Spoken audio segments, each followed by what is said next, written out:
Well, I want to welcome you all tonight. My name is John Williams.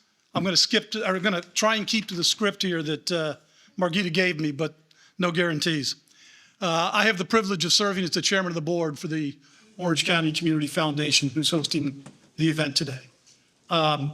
Because of the paltry pay as a volunteer, I also have a real job, which is I'm a partner at Gibson, Dunn & Crutcher, an international law firm where I've been for the last 35 years practicing in mergers and acquisitions. And as a result, this kind of program is very near and dear to my heart, since over my career I've probably done 1,000 or more transactions. So something that I always enjoy talking about.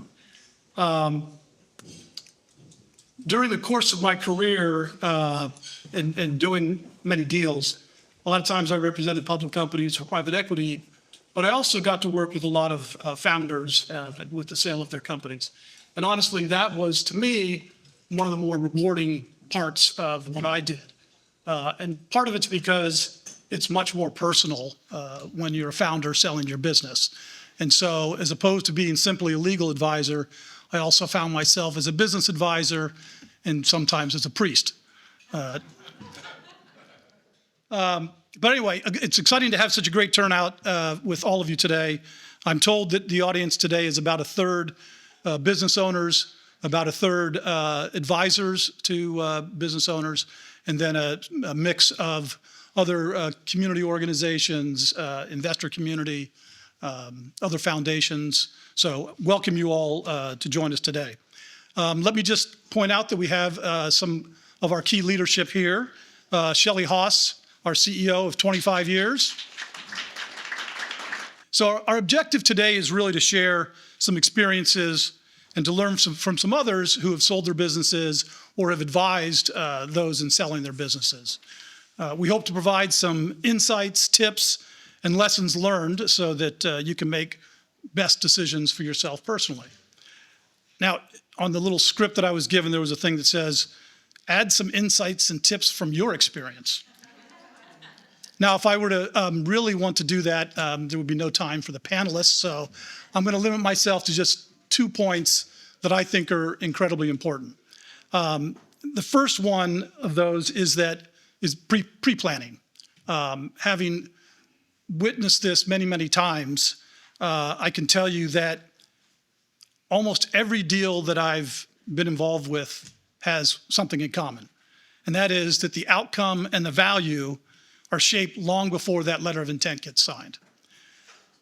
If you're thinking about selling a business, you want to start a year, maybe 2 years in advance, because there's so much structuring that can be done, so much planning that can be done to not only increase the value, but also make sure that you have less of potential liabilities after the transaction.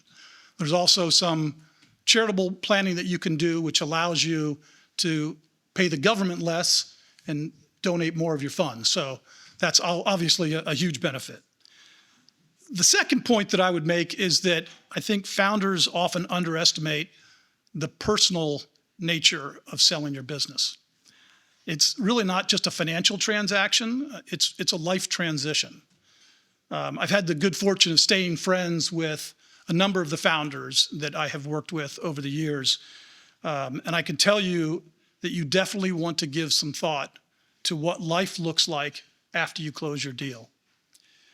Waking up one day without the stress of owning and operating your own business and having a larger bank account sounds like nirvana.